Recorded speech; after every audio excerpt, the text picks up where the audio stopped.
రామారావు గారు. ఈయన ఇంచుమించు 15 సినిమాలు చేశారు, 15 సినిమాలు చేశారు, 15 సీరియల్ కూడా చేశారు. ఈయన వెండితెర ఆర్టిస్ట్, బుల్లితెర ఆర్టిస్ట్, కళాకారులు. ఆయన కూడా వైజాగ్ నుండి ఇప్పుడు మన గురించి వచ్చారు. అలాగనే గ్రామ గురువు అయినటువంటి పతివాడు అప్పన్న, సర్పంచ్ అప్పన్న గారు.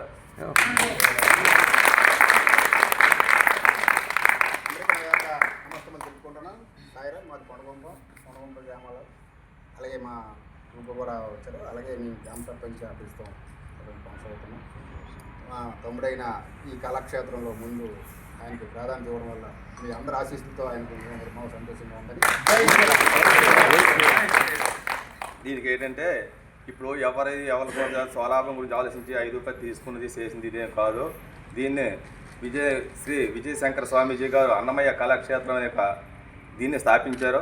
దానివల్ల మనం ఉన్న గురువులకి, తర్వాత ద్వాలకృష్ణులకి, ఆర్నస్టులకి, హరిదాసులకి, గురు భవానీలకి, గురు స్వామీలకి అందరికీ కూడా నెలకి 10,000 రూపాయలు వేతనం ఇవ్వాలని 2 సంవత్సరాలు బట్టి డిమాండ్ చేసుకుంటూ వస్తున్నాం. అలాగనే ప్రతి దేవాలయంలో కూడా కళాకారులు అనేటువంటి వాళ్ళకి ప్రత్యేక దర్శనం కల్పించాలి. ప్రతి దేవాలయంలో కూడా హరినామ సంకీర్తన జరిగి వాటిని మనల్ని ఆహ్వానించి మనం వెళ్ళేటప్పుడు రానుపోని ఛార్జీలు ఇవ్వాలని, ప్రత్యేకంగా గురువులకి అందరికీ కూడా ఫ్రీ బస్ పాసులు, ట్రైన్ పాసులు ఇవ్వాలని మనం 2 సంవత్సరాలు బట్టి డిమాండ్ చేస్తూ పోరాడుతూ ఉన్నాము. మొన్న నవంబర్ 18న తిరుపతిలో కూడా 108 మంది స్వామీజీలతో అక్కడ కూడా మీటింగ్ పెట్టి చేయడం అయింది. తర్వాత నవంబర్ 6న విజయవాడ ఎండోమెంట్ ఆఫీసు దేవాదాయ ధర్మదేవ శాఖ దీనికి కూడా పెద్ద ఎత్తున వెళ్ళి సమ్మె చేసి మెమోరండం కూడా ఇవ్వడం జరిగింది. అక్కడ వాళ్ళు కూడా మన దీనికి స్పందించి మీకు ఏదో చెప్పి ఏదో దారి చూపిస్తామన్నట్లు మాట్లాడారు. దాన్ని పట్టుకునే ఇప్పుడు ఈరోజు విజయశంకర స్వామీజీ గారు రాష్ట్రం మొత్తం మీద కూడా ప్రతి జిల్లాకి కూడా మీటింగ్లు పెట్టమని ఇచ్చేసి మన జిల్లా తరఫున మన విజయనగరం జిల్లాకి అప్పారావు గారు వచ్చి చెప్తారు, మీకు ఉత్తరాంధ్ర కన్వీనర్గా ఆయన ఉన్నారని ఆయన పంపారు. ఆయన వచ్చారు ప్రత్యేకించి మన గురించి. అందుకు మీరంతా కూడా నా ఆహ్వానాన్ని మన్నించి అక్కడికి వచ్చినందుకు మీ అందరికి కూడా పేరున ధన్యవాదాలు. శ్రీనివాసరావు గారు మాట్లాడుతారు. చాలామంది కళాకారులు, గురువులు, పెద్దలు చాలామంది ఉన్నారు. అలాగే ఈరోజు ప్రత్యేకంగా ఈ కార్యక్రమానికి ఉత్తరాంధ్ర జిల్లాల అధ్యక్షుడిగా ఉన్న అప్పారావు గారు వచ్చారు. అలాగే సత్యనారాయణ గారు దాదాపు 1 సంవత్సరం కాలంగా ఇదే పనిలో ఉన్నారు. అందరినీ సమీకరించి అందరితో మంచి మంచి కార్యక్రమాలు చేయించే ప్రయత్నం ఆయన చేస్తున్నారు. అలాగే కొండగొప్ప సర్పంచ్ గారు కూడా వచ్చారు. వారితో పాటుగా చాలామంది గురువులు, కళాకారులు ఉన్నారు. అందరికీ నమస్కారం. ముందుగా మిమ్మల్ని అందరినీ చాలా అభినందిస్తున్నాను. ఎందుకంటే నేను ఒక టీచర్ని, గొర్రెలమండలం తట్టంగి స్కూల్లో పనిచేస్తున్నాను. ఈ త్రినాథ సార్ మాకు తెలుసుకున్నాం, అంతా ఒకే యూనియన్ ప్రతిపడుతున్నారు.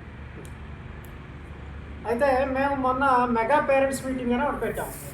మీ గ్రామాల్లో కూడా జరిగి ఉంటుంది. స్కూల్లో టీచర్లు అందరూ పిలిచారు. మా స్కూల్లో ఒక 65 మంది పిల్లలు ఉన్నారు. మేము తల్లిదండ్రులు రమ్మంటే కేవలం 15 మంది మాత్రమే వచ్చారు. 65 మందికి 40 మంది రాలేదు.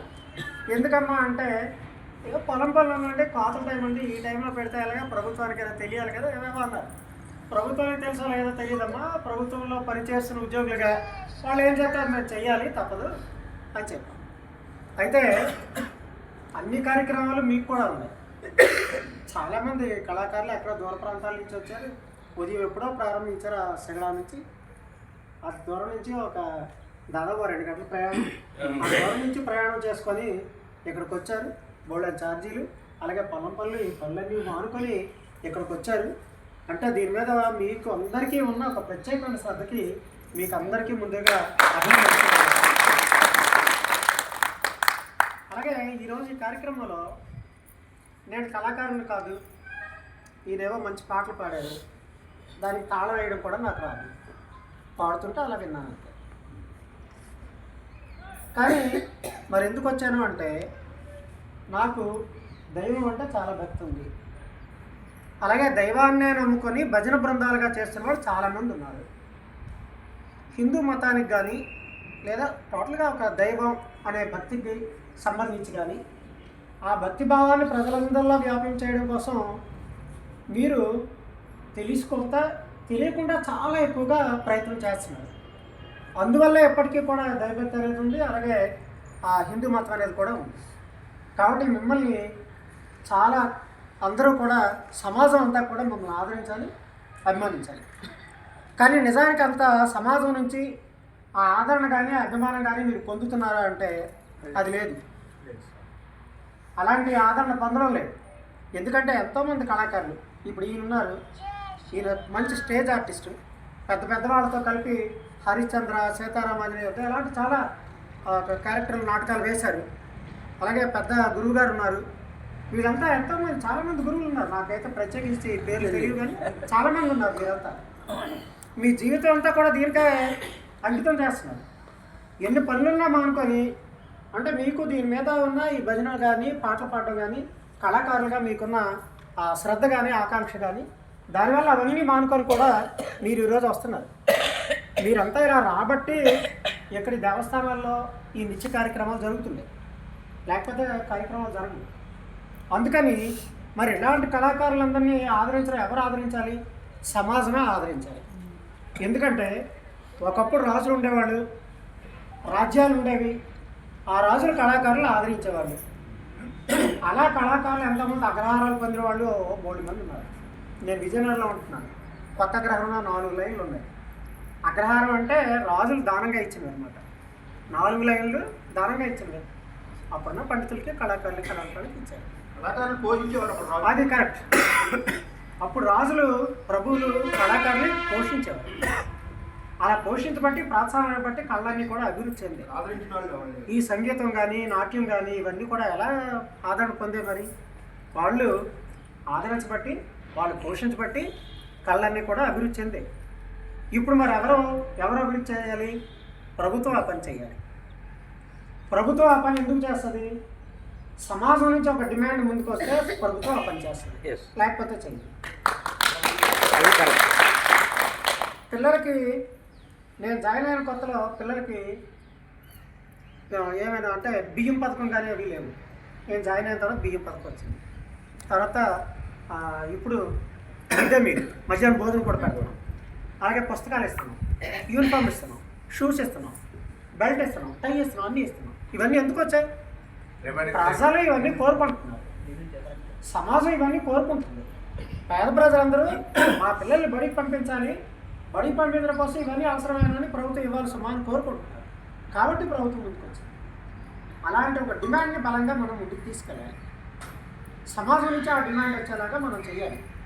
మనం అందరం ముందు గుర్తించి మళ్ళీ మనం ఒక ఐకమత్యంగా ఉంది అలాంటి ఒక కార్యక్రమం మనం తీసుకుంటే, అందుకని మనం తీసుకున్న కార్యక్రమాలు కూడా ఎలాంటివి ఉన్నాయి?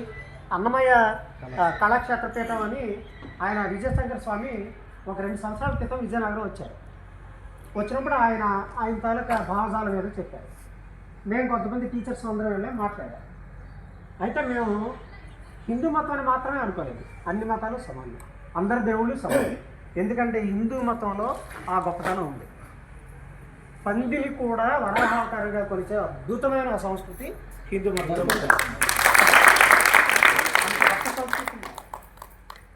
కాబట్టి అంత గొప్ప సంస్కృతి మనంతా వారసులం. ఎన్నో వేల సంవత్సరాలుగా వచ్చిన గొప్ప సంస్కృతి ఈ సింధు నాగరికతలో భారతదేశంలో ఉండే గొప్ప లౌకికతత్వం. దాని అందరికీ కూడా మన వారసులం. కాబట్టి ఇప్పుడు మనం చేయవలసింది ఏంటి అంటే, మనం ప్రధానంగా ఒక 3 డిమాండ్లు ముందు పెడుతున్నాం. అక్కడ తిరుపతిలో తిరుమల కొండ మీద అఖండ హరినామ సంకీర్తన జరుగుతుంది. అలా వెళ్ళిన వాళ్ళకి ఎంతో కొంత రెమ్యూన్ గౌరవభృతి కొంత ఇస్తారు. వాళ్ళకి ఉచిత వసతి భోజనాన్ని కల్పిస్తారు. ప్రతిరోజు జరుగుతూనే ఉంటుంది. 365 రోజులు జరుగుతుంది. అలాగే జరుగుతాయి. 24 గంటల పాటు జరుగుతుంది. లెటర్ వచ్చింది, మేము వెళ్ళైపోయాము. కాబట్టి అలాంటిది ఇతర దేవస్థానాల్లో ఎందుకు చేయకూడదు? అలా చేస్తే కళాకారులందరికీ ప్రోత్సాహం ఉంటుంది కదా. ఈ దేవస్థానాలు బోల్డ్ మాన్యాలు ఉన్నాయి, భూములు ఉన్నాయి. ఆదాయం అంతా ఎవరికి వస్తుంది? కళాకారులు భక్తుల కోసం కాదు, ఎవరికి వస్తుంది? చేయాలి కదా, వాళ్ళ కోసమే కదా ఇప్పుడు భూములు ఇచ్చారు. ప్రతి దేవస్థానం ఎక్కడైతే ఒక దేవస్థానం ఒక ఆలయం ఉందో అక్కడ ప్రతి చోట భూములు ఉన్నాయి. సోమనాథుల ఆలయం ఉంది, 16,000 ఎకరాల భూమి ఇచ్చారు అప్పుడే ఆ కాలంలోనే. అలా ప్రతి చోట మన మానసాసులో 20 భూములు ఇచ్చారు. అలాగే ప్రతి క్షేత్రంలో కూడా అలా జరగాలి. అలాగే మీరు ఎంతో దూరం నుంచి వచ్చారు. ఈరోజు ఛార్జీలు ఇవ్వడానికి డబ్బులు మన దగ్గర ఎవరి దగ్గర లేవు. ఎవరి ఛార్జీలు అలా పెట్టుకోవచ్చు. అది ప్రభుత్వం పెట్టచ్చు. దేవాదాయ ధర్మాదాయ శాఖ ఉంది, ఎండోమెంట్స్ ఉన్నారు, వాళ్ళు పెట్టచ్చు. అలా అదొక డిమాండ్ పెట్టాం. అలాగే కళాకారులు ఉన్నారు, చాలా నిరుపేద, చాలా పేదరికంలో ఉన్న వాళ్ళు ఉన్నారు. అలాంటి వాళ్ళకి గౌరవభృతిగా ఒక 10,000 రూపాయలు కనీసం ఇవ్వండి అంటున్నాం. ఈరోజు ఎంతోమంది పెన్షన్లు ఇస్తున్నారు కదా, కళాకారులకు ఇస్తే తప్పే ఉంది.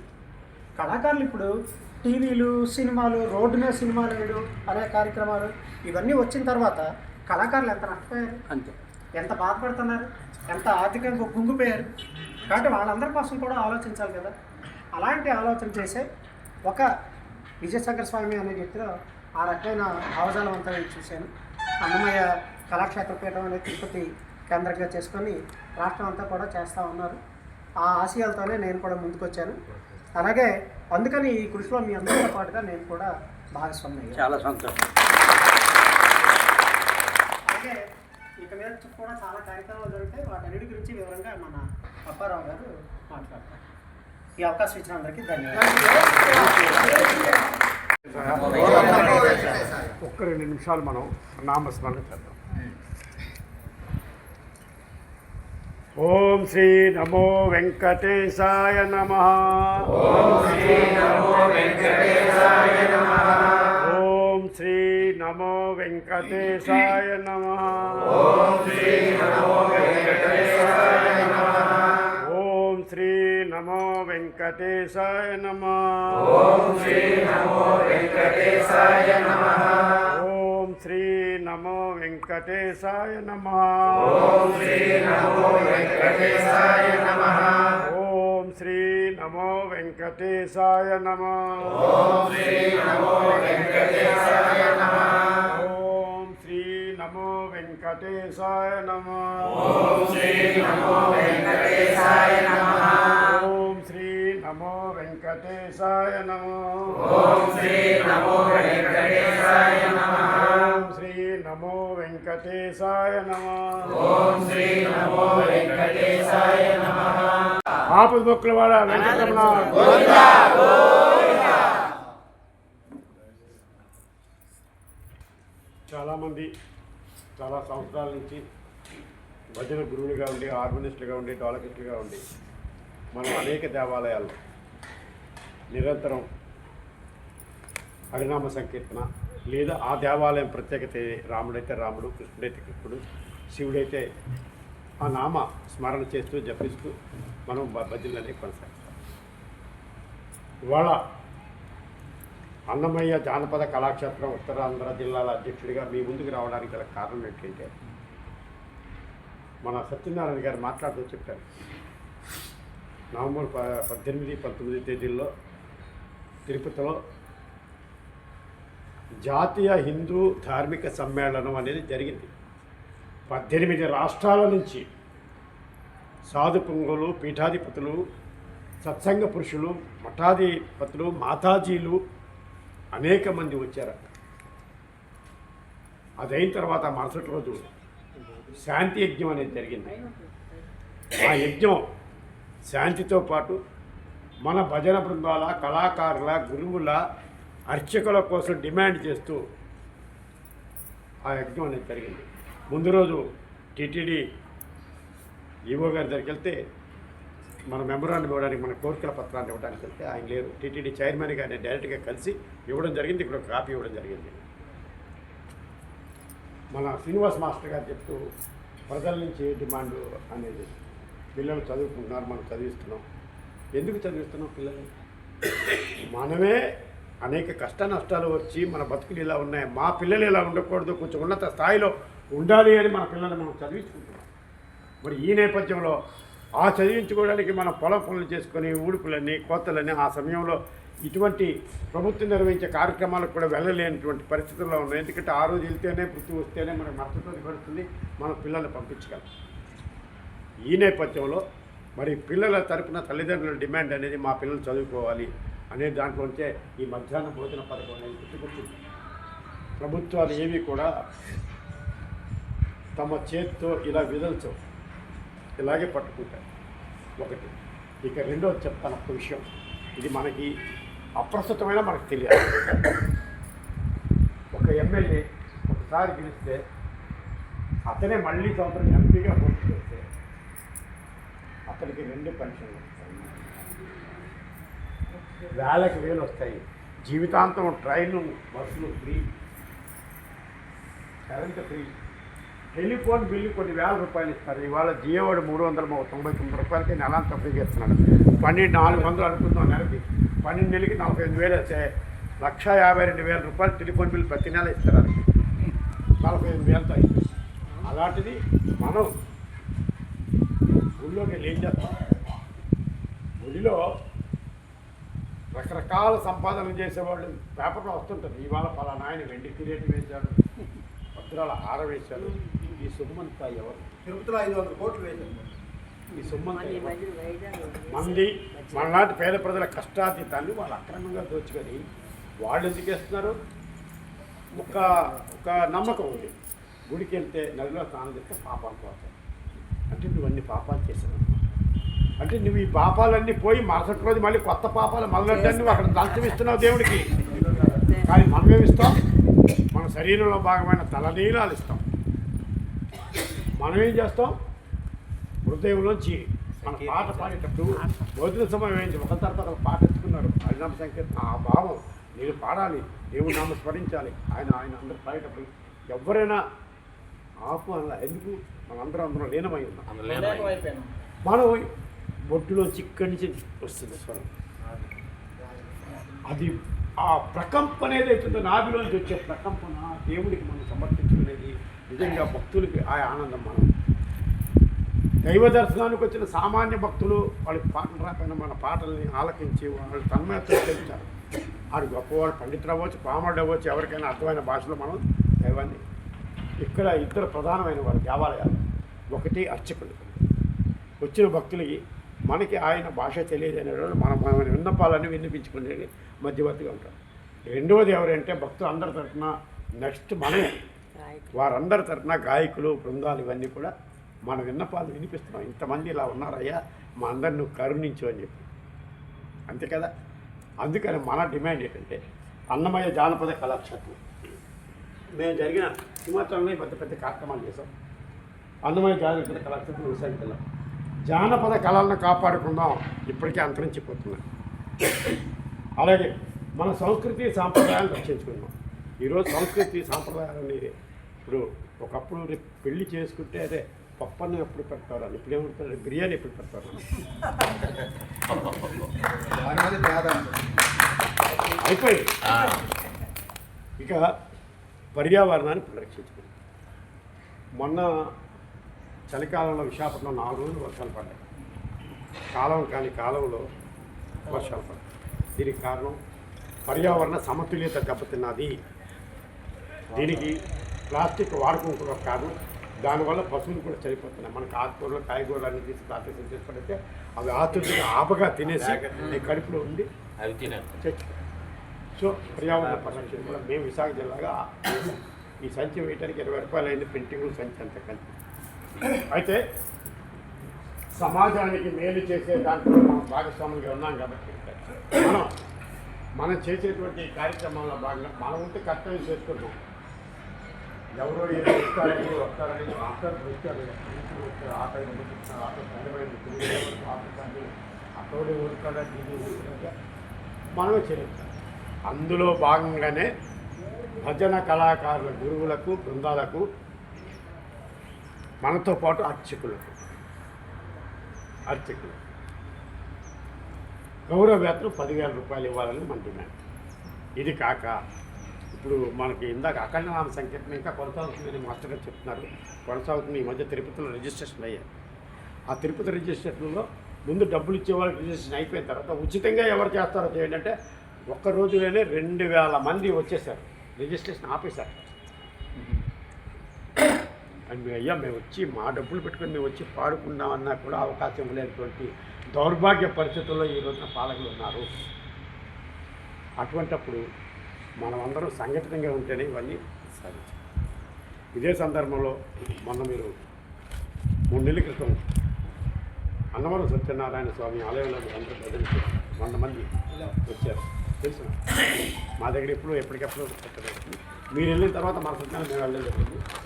మరి ఆ దేవాలయంలో మన భజన బృందానికి ఒక రకమైన గౌరవ స్థానం ఉంది కదా. మనల్ని ఆదరించారు, వసతి ఇచ్చారు, ఉచితంగా ప్రసాదం పంపిణీ చేశారు దైవ దర్శనానికి.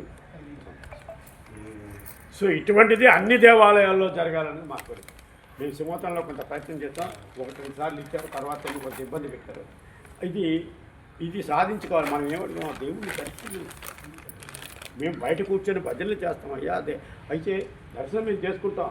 మేము భజన కళాకారులు కాకుండా మామూలు సామాన్యమైన మేము ఇది చేస్తున్నాం కాబట్టి మాకు త్వరగా అయితే మేము త్వరగా చేస్తాం, మళ్ళీ భజన కొనసాగిస్తాం. కొంతమంది భజనలో ఉంటారు, కొంతమంది వెళ్తారు, మళ్ళీ వస్తారు. రోజంతా భజన అనేది కొనసాగుతూ ఉంటుంది. ఇది మనం చెప్పారు కదా మాస్టర్ గారు మాట్లాడుతూ అగ్రహారాలు ఇచ్చారని. మనమే అగ్రహారాలు అడగ ఇవేవి గొంతెమ్మ కోరికలు కాదు, ఇవేవి గొంతెమ్మ కోరికలు కాదు. ఇవన్నీ ప్రభుత్వం తీర్చగలిగినటువంటి. వీటన్నిటితో పాటు కొత్త కళాకారులకి పెన్షన్ అలాగా స్టేట్ గవర్నమెంట్ 60 ఏళ్ళు నిండిన వాళ్ళకి 4,000 రూపాయలు ఇస్తారు. మనం అంటున్నాం మా కళాకారులు కూడా ఉన్నారు ఇలా, వాళ్ళకి కళాకారుల పెన్షన్ అనేది ప్రత్యేకంగా నిధి ఉంది. మనం ఎక్కడి నుంచే తెచ్చించామంటారు, ఆల్రెడీ నిధి ఉంది. ఆ నిధిలో తీసుకుంటాం మనం. అది ఈ ఒక్క విషయం మీ దగ్గర ఎవరి దగ్గరైనా రాష్ట్ర ప్రభుత్వం ఇచ్చిన కళాకారుల గుర్తింపు కార్డు ఉందా? లేని వాళ్ళ కోసం వచ్చేదానికోసం ప్రయత్నం చేద్దాం.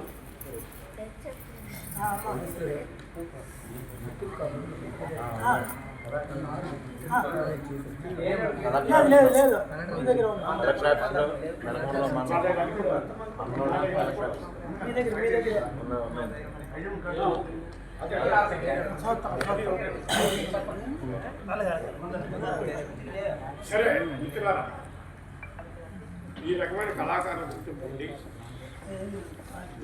60 సంవత్సరాలు నిండిన వాళ్ళు ఎవరైనా ఉంటే విషయం చెప్తాను.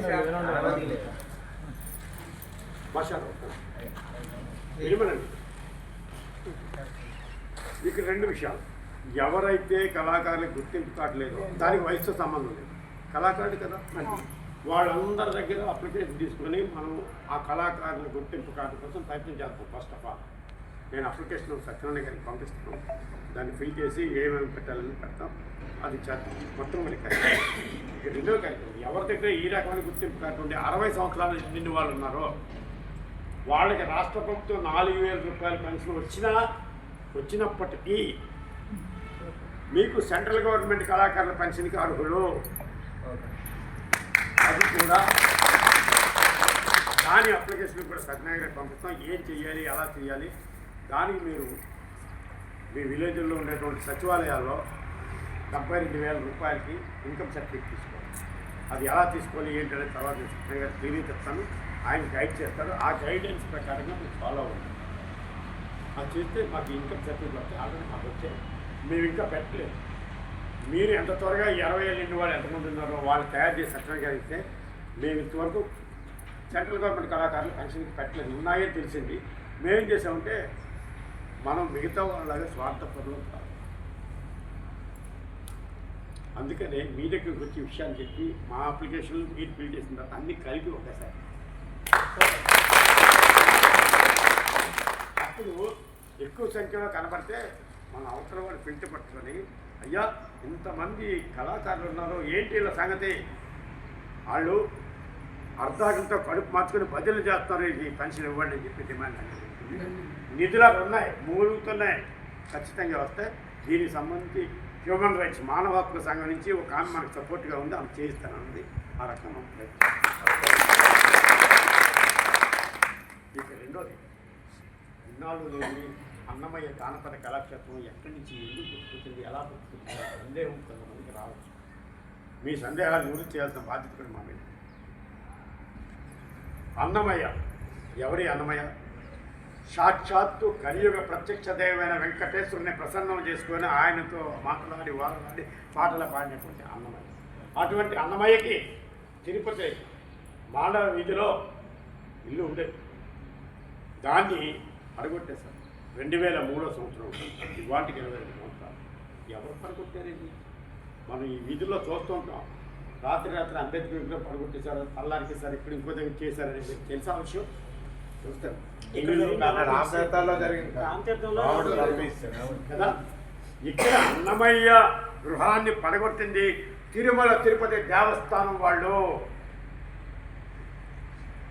చిన్నోళ్ళేం కాదు. ఆయన విగ్రహాన్ని కూడా తొలగించారు.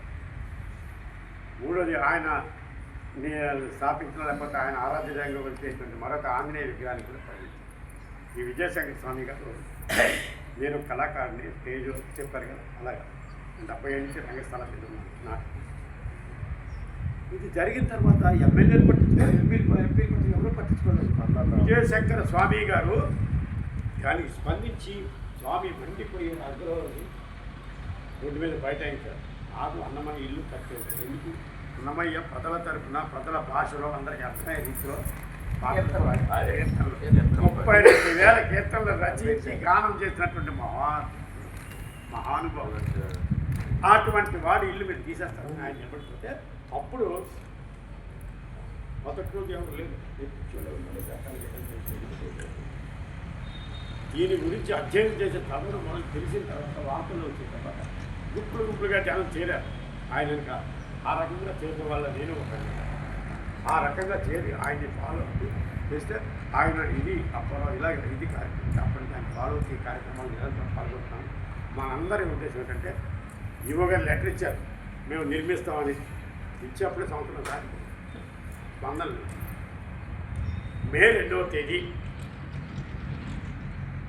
2026 సంవత్సరంలో తిరుపతిలో పెద్ద ఎత్తున అన్నమయ్య జయంతి 618వ జయంతిని చేయాలని అక్కడికి రాష్ట్ర వ్యాప్తంగా ఉన్నటువంటి భజన కళాకారులు, కోలాటం, కూచిపూడి ఈ గురువులు కేవలం గురువులు వస్తే సరిపోతే ఆర్గనైజ్మెంట్ వీళ్ళు ముగ్గురు చుట్టూ వస్తే ఇలా వస్తే అక్కడ ఆ రోజు అన్నమయ్య జయంతిని ఘనంగా నిర్వహించే ప్రభుత్వానికి ఇంతమంది ఉన్నాం, నువ్వు అన్నమయ్య గృహానికి కడతావా లేదా అనేటువంటి అడిగే డిమాండ్ ఒకటి. మన ఇతర డిమాండ్లు ఏవైతే ఉన్నాయో ప్రయాణ ఛార్జీలు ఇవ్వాలని, గౌరవవేతనం ఇవ్వాలని ఈ డిమాండ్ల మీద పెద్ద ఎత్తున అన్నమయ్య జయంతిని ఈ సంవత్సరం వచ్చే సంవత్సరం 2026లో తిరుపతిలోనే జరపాలి అనేటువంటి నిశ్చయం అనేది జరిగింది. మరి నవంబర్ 18, 19 తేదీల్లో వెళ్ళేటువంటి కార్యక్రమంలో భాగంగా ఇది జరిగింది. కాబట్టి అక్కడికి అన్ని జిల్లాలని సమీకరించడం కోసమే వివిధ జిల్లాల్లో ఈ సమావేశాలను నిర్వహిస్తున్నాం. మీరందరూ కూడా మేము సత్యనారాయణ గారికి చెప్తూ మా డేట్లన్నీ చూసుకొని ఖచ్చితంగా మే 26 అంటే 25కే మీరు రిజర్వేషన్ అనేది చేసుకోవాలి. ఆ రకమైన ప్రయత్నంలో ఉండాలని చెప్పి మిమ్మల్ని అందరినీ కోరుతూ మా అవకాశం మీ అందరికీ కూడా హృదయపూర్వకంగా